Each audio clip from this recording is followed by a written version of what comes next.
Alors, je vous dis tout de suite, bonsoir madame. Bonsoir monsieur. Parce que je sais que vous n'aimez pas beaucoup quand on dit bonsoir. Non. Hein, Laurent, je vous le dis aussi, on ne doit pas dire bonsoir, on doit dire bonsoir madame. Et puis si vous J'ai pouviez... l'intention d'apprendre plein de choses. Voilà. Bonsoir madame. Bonsoir monsieur. Voilà. Laurent, si vous pouviez essayer d'éviter les ok, les ciao, tout ça, parce que la baronne n'aime pas trop, quoi. Mais ça va de soi. Non, mais J'entendais bien ainsi. J'ai dit de bien se tenir, ne vous inquiétez pas. On va parler de votre livre qui s'appelle L'amour est une affaire de femme, chez Robert Laffont. Vous savez comment on fait, hein? Bravo, voilà. C'est votre 7e livre. Sauf qu'elle, quand elle fait ça, il y en a pour 500 briques.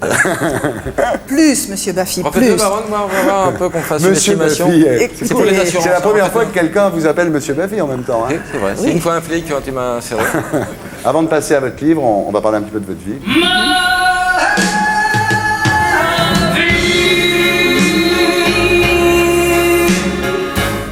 Vous avez un parcours absolument incroyable. Vous êtes né Nadine L'Hôpitalier, rue Agathe à Puteaux. Votre mère était ouvrière, votre père inconnu. Et votre beau-père était gardien de la paix. Vous viviez dans un petit 2 pièces obscur. L'eau, il fallait la chercher dans la cour. Et votre seule évasion, c'était la lecture. Et vous aviez trouvé un livre poussiéreux dans un placard, au fond d'un vieux placard. C'était Le savoir-vivre, écrit par la marquise Louise d'Alc. Et quand vous lisiez ce livre, vous aviez l'impression de présider des dîners somptueux où des hommes en habits s'inclinaient devant des femmes, s'inclinaient jusqu'à terre. Vous imaginiez en lisant ce bouquin une vie entourée de lys et de roses. Et puis quand vous ouvriez les yeux, vous reveniez dans votre petit 2 pièces de Puteaux. Et c'est là qu'est née toute cette ambition de s'en sortir. Oui, mais à vous entendre, j'ai l'impression que c'est Les Misérables. J'ai l'air de Cosette dans votre... Un peu. C'est un peu l'impression que je vous ai Non, donnée. pas du tout. Écoutez, dans le quartier, tout le monde était comme moi, donc il n'y avait pas de raison que je sois plus pauvre que les autres, ou Ouais. plus triste que les autres. On était tous à la même enseigne. Ouais. Alors votre premier amour s'appelait Georges Truchot. Oui. Voilà, c'était un fils de chiffonnier. Absolument. Il allait vous chercher des fleurs dans les poubelles. C'est Tout très à beau fait. cette histoire. C'est vraiment beau, n'est-ce pas? Très belle histoire. Et alors vous étiez pas terrible quand vous étiez petite en Non, fait. Vous étiez non. maigre, des taches de rousseur, non? Vous Non, on avez m'appelait fil de fer. Ouais. J'ai changé, vous me direz depuis, mais j'attendais ce que vous me Ouais. disiez. ouais. Je n'ai rien dit, Baronne. Si vous les faites Non, avant je lui, t'attaque pas. si vous les faites avant lui, ça ira. Oui. Ça ira, ouais. Mais vous saviez déjà séduire. Hein. Très tôt, vous avez compris. Ah, ça, oui. J'ai appris très vite, oui. Oui, Ouais. ça, tout J'ai appris compris très là-dessus. vite. C'est quoi votre secret? Je crois que c'est la gaieté, je vais vous dire. Il n'y a pas un homme qui résiste à la gaieté d'une femme. Ouais. À la gentillesse, la gaieté, un peu de perversion, bien entendu, c'est Ouais. votre soi. Elle est comme vous, ma femme. Oui, C'est vrai, elle oui. est très gaie, elle est très enjouée comme ça le matin en se réveillant. Et puis la perversion aussi. Et ben voilà. Bien, alors vous avez commencé à travailler à l'âge de 14 ans chez Neuboyer, donc vous avez des housses de voiture. Et vous dites, dès que j'ai eu le certif, je suis parti de chez moi donc pour travailler. Mais quand vous avez été nommé docteur honoris causa à l'Université de Jérusalem, vous avez déclaré pas mal pour quelqu'un qui n'a pas son certif. Oui, c'est vrai, je ne l'ai jamais eu. Vous Je ne que- l'ai jamais Ah, eu. voilà. Enfin, il fallait bien qu'un jour je dise, lorsque je voulais travailler, que je l'avais. Sinon, Oui, c'était d'accord. pas, voilà. Mais très courageux, c'est-à-dire que pour arrondir vos fins de mois, vous nettoyez les escaliers de l'immeuble où vous habitiez. Oui. Oui, ça. Non, mais elle a astiqué très jeune pour arrondir ses fins de mois, c'est vrai. C'est dans la bio. Ensuite, vous travaillez dans une fabrique de laine. Vous mettez des pelotes dans des sacs. Enfin, vous avez eu quand même une première vie qui n'était pas drôle du tout, non, sans faire les misérables. Mais... Mais il y a des tas de femmes qui sont comme moi aujourd'hui et elles vont pas. Non, mais c'était absolument pas triste, je vous assure. Non, non, pas du tout. Et alors, beaucoup d'ambition, hein, très jeune. Vous dites, je préférais rester chez moi que sortir mal accompagné. Oui. Et c'est normal, je vais vous dire, quand vous voulez réussir dans la vie, il y a des tas d'hommes autour de vous, des tas de gens qui vous sollicitent pour être avec vous parce que vous êtes mignonne, vous avez 16 ans. Bon, moi, je préférais rester chez moi que d'être mal accompagnée. Mal accompagné, ça veut dire par un homme qui pouvait rien vous apporter, en fait. Exactement. Vous avez tout de indigent. suite deviné. Ah, là, j'arrive à la fiche numéro 69. Vous connaissez le principe. 69. C'est vous qui me posez une question, Madame la Alors- Baronne. Les rôles sont inversés, évidemment. Pour une fois, c'est bien. Ouais. En tant que femme de banquier, je voudrais savoir si vous avez un compte non déclaré dans une banque étrangère. Non, Alors voilà, la question, c'est tout. c'est bien. Ça me permet de le Ça dire. aurait non été énorme que tu dises oui, énorme. On avait le zapping. Non, mais j'allais lui en proposer un, justement. Non, je sais pas faire ça. Je paye mes impôts et tout. Moi, je suis pas fort là-dedans, moi. Non. Alors, beaucoup d'ambition et on peut dire pas une grosse vertu non plus. Non. Écoutez, tout dépend ce que c'est que... Qu'est-ce que vous appelez que la vertu? Est-ce que c'est un homme, 2 hommes, 3 hommes? Qu'est-ce que c'est? Ouais. Bon, il y a des limites quelque part. Bon, je ne vais pas vous dire exactement si j'étais vertueuse ou pas. J'étais une jeune fille de mon temps. Je crois qu'aujourd'hui, elles se valent. Hein. Oui. Bon. Un jour, vous tombez sur le peintre Jean-Gabriel Domergue. Vous avez rendez-vous avec une amie qui voulait poser pour lui. Et en fait, lui, dès qu'il vous voit, il vous dit, vous commencez demain matin. Absolument. Et je vais vous dire, c'était la sœur d'Elisabeth Tessier qui travaillait avec moi et qui mettait les pelotes de laine dans les sacs. Je ne sais pas ce qu'elle est devenue d'ailleurs, et voilà. Et donc, à 16 ans, finalement, vous commencez à poser pour Jean-Gabriel Domergue. Vous aviez un long cou comme ça. Vous avez un petit nez en trompette, très parisienne, comme les parisiennes de Kiraz. Hein. Et alors, première séance de pose, humiliation, vous aviez oublié de vous laver les cheveux.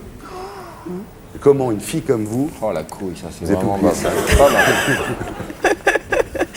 Écoutez, ça peut arriver, nul n'est parfait. Hein. Ouais. Il vous a renvoyé chez vous, hein. Il vous a dit, il y a toujours du savon dans une maison. Exactement. Il vous a renvoyé chez vous, vous êtes allé vous laver les cheveux, vous êtes revenu après. C'était une très bonne leçon, je vais vous dire, je n'ai jamais failli après. Là, ce soir, c'est bien. Voilà. Alors, Domergue est devenu votre Pygmalion, et alors là, vous avez connu un peu le tout Paris, puisque Anna de Noailles, par exemple, venait aux séances de pause. Enfin, vous êtes rentré dans le milieu parisien grâce à ça, non? Oui, enfin, rentrer dans le milieu parisien, je voulais entrer dans le milieu du théâtre parisien, sûrement pas. Non. Alors, de modèle, vous êtes devenue meneuse de revue, comédienne, disons, d'une certaine façon, même si vous êtes très humble par rapport à vos talents de comédienne. Vous avez fait beaucoup de films, beaucoup de pièces, non? Oui, j'ai beaucoup travaillé en Angleterre, j'ai fait surtout beaucoup de comédies musicales. Ouais. Et puis, j'ai fait l'Olympia, j'ai fait l'ABC, j'ai fait les Capucines. Bah ouais. Et voilà, bon, j'ai appris mon métier. Ouais, vous avez commencé sur les planches à 17 ans avec Francis Lopez. Et après, ça je ne savais pas, c'est vous qui doublez Martine Carole dans Caroline Chérie. Et oui, vous faites les moi. scènes de nu. Vous étiez doublée en nu. Oui. Pourquoi elle ne voulait pas, Martine Carole? On veut bien, mais si on ne peut pas, qu'est-ce que vous voulez que je vous dise? Ouais. Ah. Et qui vous double maintenant pour les scènes de nuit? Vous avez présenté les premiers bikinis en tournée mondiale, vous étiez speakerine à l'Olympia. Oui. Et à cette époque que vous rencontrez Brassens. Et alors, il était fou d'amour de vous et vous intéressez pas du tout. Il ne faut pas exagérer, fou d'amour, non, mais enfin... non, il était charmant, mais comme je vous l'ai dit tout à l'heure, il faut savoir dire non, quelquefois. Hein. Oui, alors, il a écrit ça pour vous, Brassens. Une jolie fleur dans une pauvre vache, une jolie vache déguisée en fleur, Je savais pas. et qui vous attache. Je savais pas qu'il s'agissait de vous en entendant cette chanson, parce que chaque fois qu'il vous invitait à dîner, vous lui disiez non, demain, quoi. Oui. Hein? C'était la tactique pour le faire revenir, bien sûr. Il n'avait pas assez d'argent. C'est pas qu'il n'avait pas assez d'argent, c'est que c'était pas mon genre d'homme d'une part, et puis j'avais d'autres ambitions. C'était pas ça. C'était pas Brassens. Non. Alors, au cinéma, vous faites des rôles secondaires dans des séries B. Vous étiez un peu numéro 2 derrière Bardot à une époque, non? Oui, j'ai travaillé avec Bardot, oui. Et les critiques disaient que vous aviez des jambes spirituelles et que vous étiez une ingénue perverse. C'est vrai, c'est un terme qu'on n'entend plus tellement, ingénue Ah perverse. non, c'est terminé aujourd'hui. Ben d'abord, je ne sais même pas s'il y en a encore. Hein. Et vous allez à Hollywood et vous refusez Hollywood. Vous refusez un contrat de 7 ans à Hollywood. Pourquoi? Parce que d'abord, je veux dire, je ne suis pas quelqu'un que l'on peut mettre dans une cage. Ouais. Donc là, c'était vraiment une très belle cage dorée, mais qui ne me convenait pas. Et puis rester 7 ans dans un endroit où vraiment je n'avais aucun contrôle, non, je préférais revenir. Oui. Il fallait vous faire peroxyder les cheveux, avoir un fiancé officiel. Oui, on m'avait fait blonde comme Marilyn Monroe, c'était pas mon style, mais tout le monde devait être comme elle. Et voilà. Ouais. Alors vous dites, j'ai compris que je ne serais jamais une grande star, j'avais pas le physique. Et si je voulais franchir une nouvelle étape, ça ne pouvait être que par le mariage. C'était le but, si vous voulez, que je m'étais imposé, c'est de trouver un mari. Ouais. Voilà. Riche? Pas forcément puissant. Pas forcément riche, il pouvait être immensément riche. C'était pas un problème, Exactement, ben voilà. Pourquoi vous mettez des limites toujours? Non, non, j'aurais pu épouser je ne peux pas vous dire, moi, un prix Nobel, quelqu'un qui avait vraiment le pouvoir. J'aime le pouvoir. Hein. Alors, la richesse et la puissance, effectivement, vous fascinez. Et vous dites, avec pas mal d'humour, d'ailleurs, vous dites, il y a des femmes qui tombent toujours sur le plombier. Moi, chaque fois qu'il y avait un héritier, il venait vers moi. C'est la vérité, mais je vous dis, on ne sait pas pourquoi les hommes riches attirent certaines femmes, ou pourquoi est-ce que les hommes sont attirés par des femmes comme moi, j'en sais rien. Bon, aujourd'hui, c'est vrai que si on me fait la course, c'est Rockefeller, il n'y en a pas d'autres. D'abord parce qu'on a la même vie, le même way of life, on connaît les mêmes gens, c'est plus facile. Votre surnom, c'était quand même la ruée vers l'or. Non, je dirais plutôt que c'était la ruée vers le diamant. Vous vous trompez d'un tout petit train, là. Ouais. Et là, vous tombez sur Edmond Rothschild, donc, dans un dîner en 1960. Vous dites la beauté d'un homme, ça m'a jamais vraiment compté pour moi. Hein. Non, non. Et je trouve que ça n'a aucune importance, je vais vous dire. Ça gagne 15 jours peut-être et encore. Ouais. Ouais. Avant de passer à table, le soir vous vous rencontrez dans le dîner, il vous dit vous portez un beau diamant, dommage qu'il soit faux. Et c'était vrai. Et c'était vrai. Et c'était vrai. Après vous vous retrouvez assise à côté de lui, il avait une boîte à pilules où il y avait une alliance cachée et vous lui dites votre alliance est sûrement vraie, mais c'est sûr qu'elle soit à sa place. C'est normal, quand on Ouais. est marié, je ne sais pas où est la vôtre. Ah si, elle était au doigt, pardon. En principe, c'est là où elle doit être, non? Ouais. Gauler, toi, tu veux me gauler, toi, hein, tu veux me choper. Je sens que tu veux me gauler, toi. Hein. Et, Il y a un truc dans mon sampler. Non, non, mais attendez, ça veut dire qu'il enlevait son alliance pour aller sans sa femme dans les dîners, alors? Exactement, vous avez tout compris. Non, moi, je ne ferais jamais ça, moi. Vous ne feriez jamais ça, hein? Non. Alors, il y a un problème, c'est qu'Edmond Rothschild venait de se marier.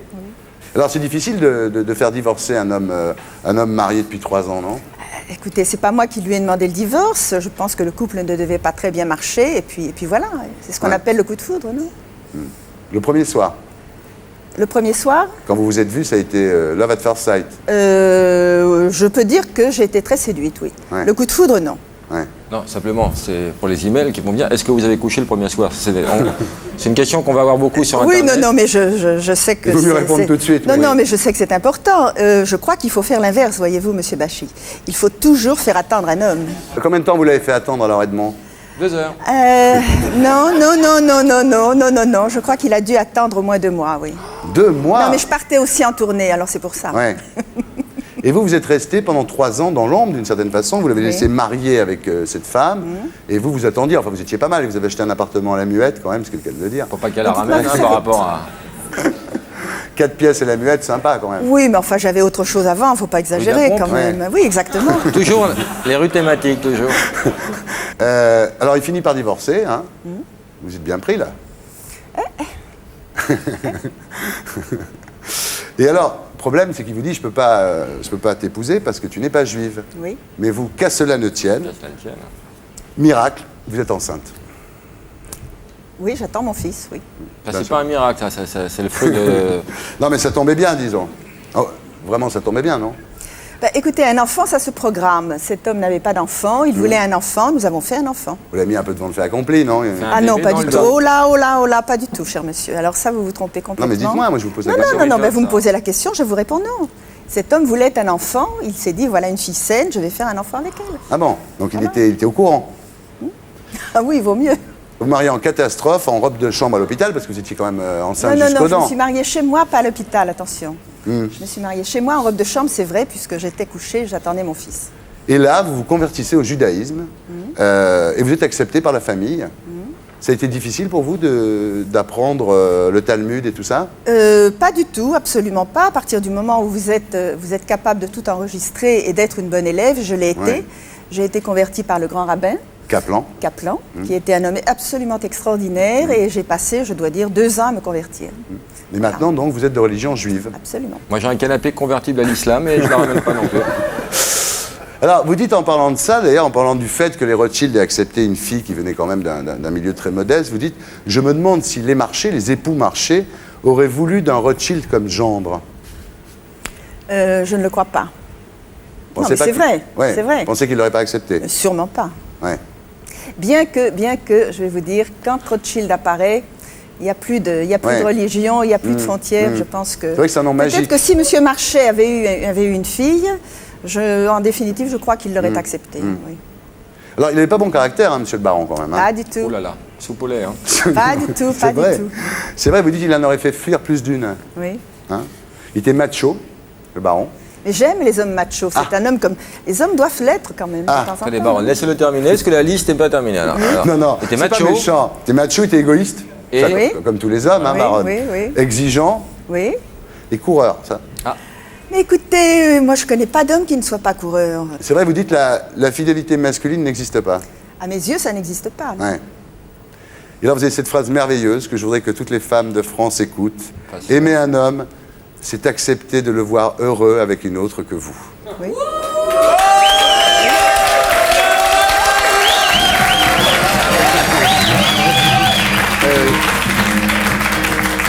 Ah oui, ça nous change de Isabelle Alonso, hein, c'est Mais c'est sûr. ça la vraie générosité. Si Oui. vous aimez profondément quelqu'un, beaucoup de femmes vous disent ah j'adore mon mari, j'adore mon mari. Ouais. Je dis bon bah si tu l'aimes tellement, laisse-le vivre sa vie. Ouais. Bon. Puis vous aviez été sa maîtresse pendant 3 ans avant qu'il vous épouse, donc malgré tout, vous saviez qu'il avait des maîtresses, puisque vous en aviez été une. Eh oui, bien entendu. Donc Et vous, étiez- baronne, de votre côté, vous pratiquez aussi le. Je n'ai jamais lu de vous quelque part. Ni entendu. Non. Donc il faut avant tout être discrète, voyez-vous. Alors, c'est vrai, quand vous parlez de vous, vous vous comparez souvent à une geisha, voire à une esclave. Vous dites que la femme est faite pour plaire et écouter. Ça me paraît normal, quand un homme rentre du bureau, qu'il a envie de vous parler, la moindre des choses est de l'écouter, non? Tout pour éviter le divorce. Hein. C'est-à-dire que vous êtes prêt à oui. tout accepter plutôt qu'un divorce. Oui. Oui, parce que vous dites qu'il vaut mieux être trompé que divorcé, ça demande moins de formalité. Exactement, c'est très cynique, mais quand on voit les désastres, si vous voulez, de ces enfants d'occasion, Ouais. moi, ça me rend malade. Tous ces jeunes qui se marient 4 ans après divorce, C'est pas les enfants qui sont d'occasion, les pauvres, ils ont rien à faire là-bas. Justement. les enfants sont les enfants d'occasion pour le prochain. Si vous prenez la dame, vous prenez les gosses avec. Bon, et si vous prenez les gosses avec, c'est vraiment, on vous les présente et vous êtes obligés de les accepter. Ce sont des enfants d'occasion, je suis désolée. J'aime pas le terme, mais bon. Non, moi non plus, je ne l'aime pas, mais c'est la vie qui est comme ça. Bon, et si les gens faisaient un tout petit peu plus attention avant de se marier, il n'y aurait pas tous les drames qu'il y a aujourd'hui. Et il y Les en a gens de sont nombreux. cruaux, baronne, c'est ça. Pardon ? Les gens sont cruaux. C'est ça le fond du problème. Donc, pas divorcé. Et un grand conseil aussi, dans la grande série des grands conseils de la baronne de Rothschild, jamais avoué. Hein. Ah, bah, c'est la principale des choses. C'est le béaba Je veux pour dire, vous, si oui. vous avouez, vous êtes morte. D'abord, il ne faut jamais demander à votre mari, est-ce que tu m'as trompé? Oui. Parce que bien entendu, vous êtes... c'est dramatique d'entendre, oui, je t'ai trompé, c'est dramatique. Parce que vous dites qu'il va chercher un peu à se faire pardonner comme auprès de sa mère, mais en fait, une femme ne lui pardonnera jamais. Donc, Jamais. de toute façon, voilà. Jamais. Alors, messieurs, s'il vous plaît, n'avouez jamais. N'avoue jamais. Guy Mardel, il avait raison. Alors, vous vouliez créer à un moment, je ne sais pas ce que c'est devenu cette histoire, une assurance divorce.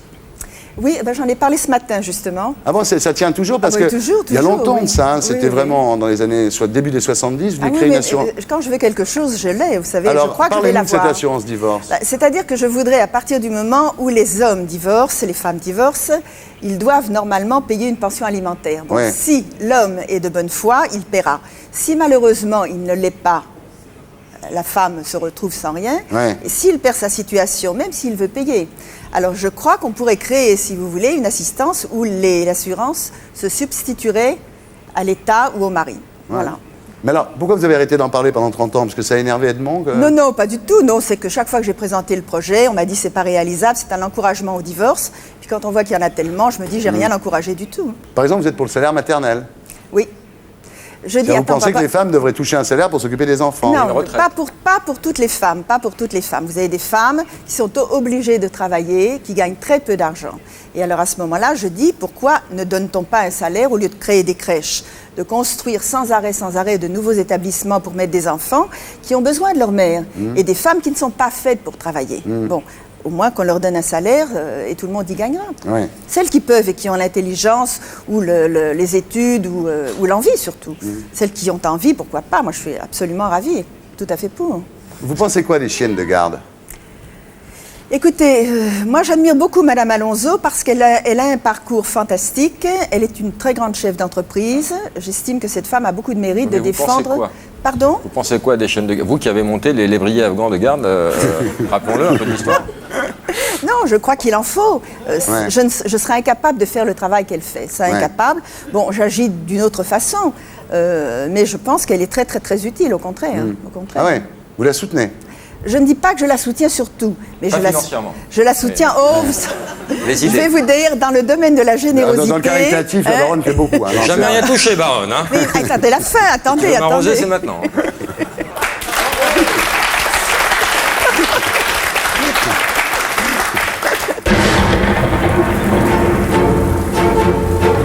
Vous éteignez chez vous aussi, s'il vous plaît. Nadine de Rothschild, finalement, votre façon d'envisager la vie conjugale, ainsi que vous venez de nous le raconter, est-ce que c'est pas finalement de la prostitution bourgeoise? J'ai épousé un homme riche, c'est vrai.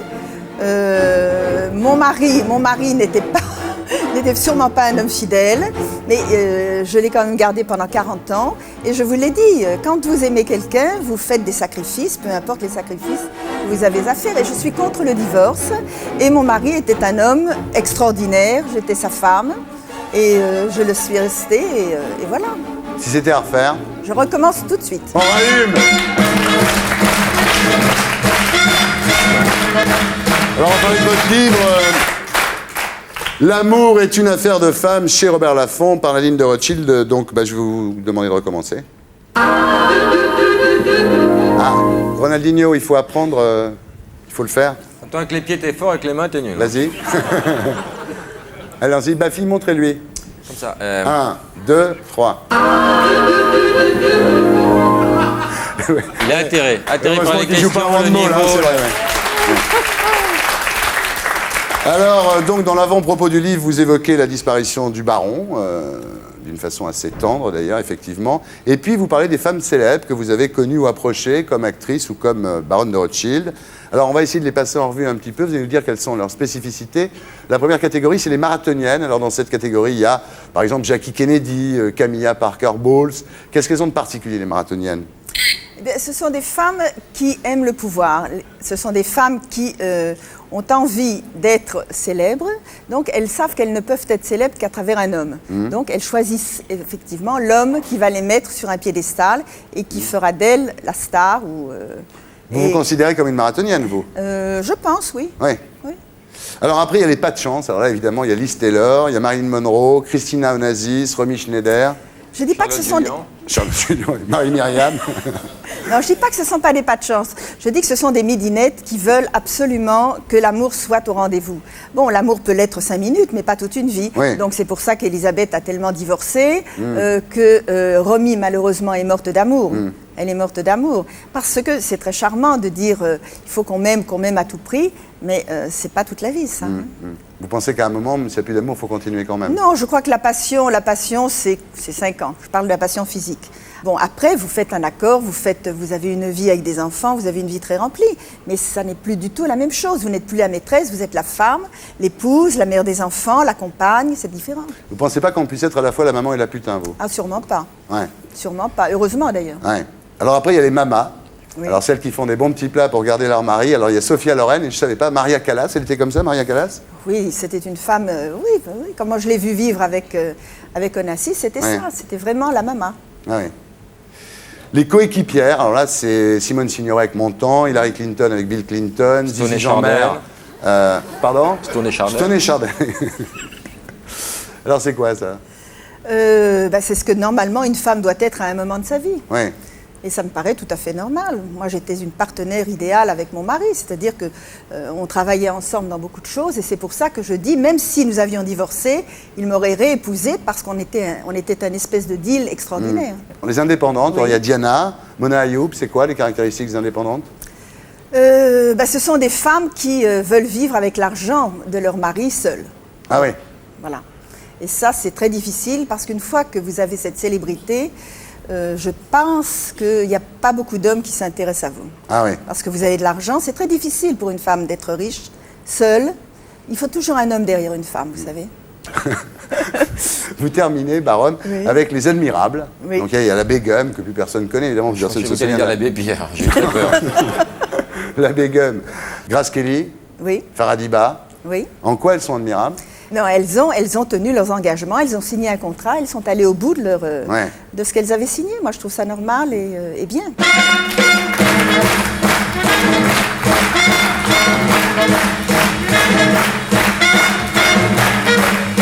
Alors vous comprendrez aisément, Nadine de Rothschild, quand vous fasse une interview alerte rose. On ne bouge pas pendant le jingle. On ne bouge pas pendant le jingle. Le lieu idéal pour faire l'amour? Oh, tous les lieux sont possibles, hein. Il Ah suffit ouais. d'avoir un peu Une d'imagination. Rolls plutôt qu'une. de pâte, Oui, ou- plutôt que le métro. Mais enfin, plutôt le qu'une métro, Fiat c'est pas Tipo. mal non Elle plus. connaît le mot, incroyable. Chez un homme, vous cherchez la sécurité ou la performance? La sécurité. Est-ce que vous avez besoin de faire l'amour pour aimer ou d'aimer pour faire l'amour? J'ai besoin d'aimer pour faire l'amour. Oui. Vous préférez un homme qui fait bien l'amour mais qui est infidèle ou un homme qui fait mal l'amour mais qui est fidèle? Un homme qui fait bien l'amour et qui est infidèle. Vous préféreriez qu'un homme vous quitte pour une femme ou pour un homme? Je pense que... Là, je serais très surprise, effectivement, si c'était pour un homme. Mais... je dis pas non. Ça vous gênerait plus que ce soit pour un Non, homme? ça ne me gênerait pas, dans le fond. Non. Non, non, non. Mais si vous aviez un homme qui vous trompe avec un homme, vous auriez autant de compréhension que si c'était une femme? Si je ne peux pas diriger, je laisse faire. Ouais. Voilà. Vous préférez un homme qui couche avec une autre en pensant à vous ou un homme qui couche avec vous en pensant à une autre? C'est ce qu'on appelle quand même, si vous voulez, quand un homme vous dit « j'ai jamais trompé ma femme Ouais. ». Alors je dis, moi, je ne vois pas la différence entre un monsieur qui va de 5h à 7h avec une dame et revient à la maison avec un grand sourire, de bonne humeur, qu'un monsieur qui, le soir, passe le même temps avec sa femme et qui pense à la voisine. Moi, Ouais. je ne vois pas de différence. Ouais. Alors, Donc vous préférez finalement qu'il couche avec une autre en pensant à vous. exactement. Ouais. Ça arrive. Est-ce que vous croyez que dans le couple, je vous pose même pas la question, dans le couple il faut tous dire ou rien savoir, vous pensez qu'il faut rien savoir? Ah non, il ne faut rien savoir. Ouais. Est-ce que vous pensez que embrasser c'est tromper? Non. Non. Non. On peut embrasser une femme Oui. ou un homme sans Oui, tromper. Oui, oui. Est-ce que sucer c'est tromper? Je ne vais pas vous répondre. Voilà.